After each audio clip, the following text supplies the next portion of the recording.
शुभ सकाळ पिलामाने पिलामाने आजी आमे वाक्य विषय किछि जानिबा।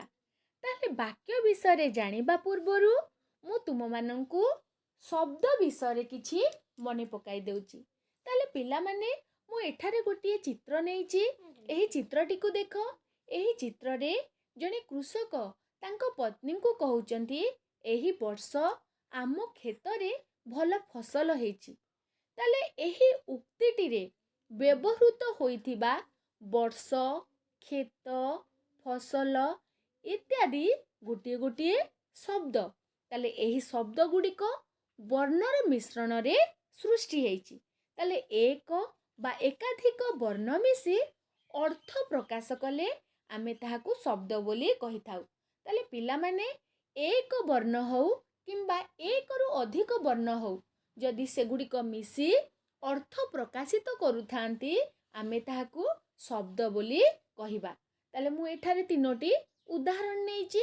जेपरि और अर्थ विष्णु, कर अर्थ जल, खर अर्थ आकाश। ताले एठारे क एवं ख गोटिए गोटिए वर्ण किंतु एहा अर्थ प्रकाशित करुथिबारु आमे एहाकू शब्द बोली कहिबा। ताले आम ओडिया रे गोटिए लोक कथा अछि, कहि जानिले कथा सुंदर, बांधी जानिले मथा सुंदर।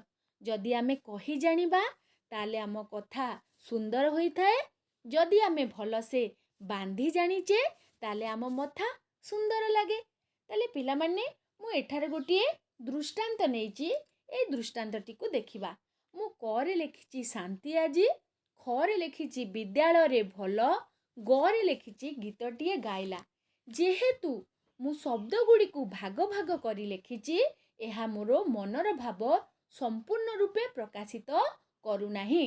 जेतेले मु क ख एवं ग र थिबा शब्द गुड़ी को सजाड़ी के लेखिबी सेटा केभली हबो ना शांति आजी विद्यालय रे भल गीतटिए गाइला। ताले एही वक्तव्यटी पूर्ण भावार्थटी प्रकाशित करूची। ताले एहाकू आमे गोटिए वाक्य बोली कहिबा। ताले पिला माने वाक्य काहाकू कुहा जाए ना एक बा एकाधिक शब्द मिसी मनर भाव को संपूर्ण रूपे प्रकाशित करिबा को आमे वाक्य बोली कहि थाउ। आउ को भली कहि परिबा ना पद माने सार्थक भावरे मिसी गोटिए वक्तव्य को पूर्ण रूपे प्रकाश कले आमे ताहाकू वाक्य बोली कहि थाउ। ताले पिला माने एही वाक्यटी रे व्यवहृत होइथिबा शब्द गुड़िक हेउची शांति आजी विद्यालय रे भल गीतटिए गाइला। जेतेबेले शब्द गुड़िक वाक्य रे व्यवहृत होइथाए एवं सठिक अर्थ प्रकाशित करुथाए ताले सेगुड़ी को आमे गोटिए गोटिए एकक बा पदर अंश बोली कहिबा। ताले एक संपूर्ण बा विशुद्ध वाक्य रे तीनोटी लक्षण थिबा निहाती आवश्यक।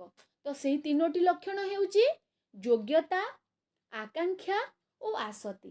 ताले प्रथमे आमे योग्यता विषय रे आलोचना करिबा। ताले मु एठारे दुईटी चित्र नेइची। ए चित्र दुईटी को देख। प्रथम चित्र रे पिलाटी आकाश रे उड़ू अछि। द्वितीय चित्र रे छेली माने गीत गाउछंती। ताले पिला माने गोटे पिलार केबे भी योग्यता न थाए से आकाश रे उड़ीबा पई बा छेली माने गीत गाइबा पई सेमानकर योग्यता न थाए। ताले आमे एहाकू गोटिए संपूर्ण बा विशुद्ध वाक्य कहि परिबा नाही। ताले योग्यता काहाकू कुहा जाए ना वाक्य रे व्यवहार करा जाइथिबा पद मानंकर परस्पर प्रति थिबा संबंध को योग्यता कुहा जाई थाए। ताले एठारे वाक्यटी सठिक भावरे किपरि हबो ना पिला माने गीत गाउछंती, पक्षीटी आकाश रे उड़ू अछि। ताले द्वितीयटी हेउची आकांक्षा। ताले मु दुईटी चित्र नेइची। ए चित्र दुईटी को देख। मु कटक ख नंबर रे छात्रटी पाठ। ताले पिला माने एहा भी अपेक्षा करूची एही पद गुड़िक वाक्य बा संपूर्ण मनर भाव को प्रकाशित करिबा पई अपेक्षा करचंदी। तेणु आमे एहाकू मध्य गोटिए संपूर्ण बा विशुद्ध वाक्य कहि परिबा नाही। ताले आकांक्षा काहाकू कुहा जाए ना वाक्य रे थिबा गोटिए पद ଅନ୍ୟ ପଦଗୁଡ଼ିକର ଅର୍ଥବୋଧକ ପାଇଁ ଅପେକ୍ଷା କଲେ ଆମେ ତାହାକୁ ଆକାଂକ୍ଷା ବୋଲି କହିଥାଉ। ତାହେଲେ ଏଇଟା କିଭଳି ହେବ ନା ମୁଁ କଟକ ଯିବି, ଛାତ୍ରଟି ପାଠ ପଢ଼ୁଛି। ତାହେଲେ 3 ନମ୍ବର ହେଉଛି ଆସତି।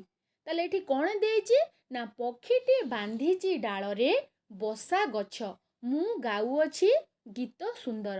ତାହେଲେ ପିଲାମାନେ ଏହି ପଦଗୁଡ଼ିକ ମନର ଅର୍ଥକୁ ସମ୍ପୂର୍ଣ୍ଣ ଭାବେ ପ୍ରକାଶିତ କରୁନାହାନ୍ତି, କାହିଁକି ନା ଏହା ନିର୍ଦ୍ଦିଷ୍ଟ କ୍ରମରେ ନାହାନ୍ତି। ତାହେଲେ ଆମେ ଏହାକୁ ମଧ୍ୟ ଗୋଟିଏ ସମ୍ପୂର୍ଣ୍ଣ ବା ବିଶୁଦ୍ଧ ବାକ୍ୟ କହିପାରିବା ନାହିଁ। ତାହେଲେ ଆସତି କାହାକୁ କୁହାଯାଏ ନା ବାକ୍ୟରେ ପଦମାନଙ୍କର ନିର୍ଦ୍ଦିଷ୍ଟ କ୍ରମ ଥାଏ, ଯାହାଫଳରେ ଗୋଟିଏ ପଦ ପରେ ଅନ୍ୟ ଗୋଟିଏ ପଦ ଶୁଣିବା ଦ୍ୱାରା ବାକ୍ୟର ଭାବ ସ୍ପଷ୍ଟ ଭାବେ ପ୍ରକାଶିତ ହୁଏ ବା ଧାରା ଅବିଚ୍ଛିନ୍ନ ରହେ, ଏହାକୁ ଆସତି କୁହାଯାଏ। ତାହେଲେ ବାକ୍ୟଟି କିଭଳି ହୋଇପାରିବ ନା ପକ୍ଷୀଟି ଗଛ ଡାଳରେ ବସା ବାନ୍ଧିଛି, ରାମ ସୁନ୍ଦର ଗୀତ ଗାଉଅଛି। ତାହେଲେ ପିଲାମାନେ ଆଜି ଆମେ ଗୋଟିଏ ବାକ୍ୟର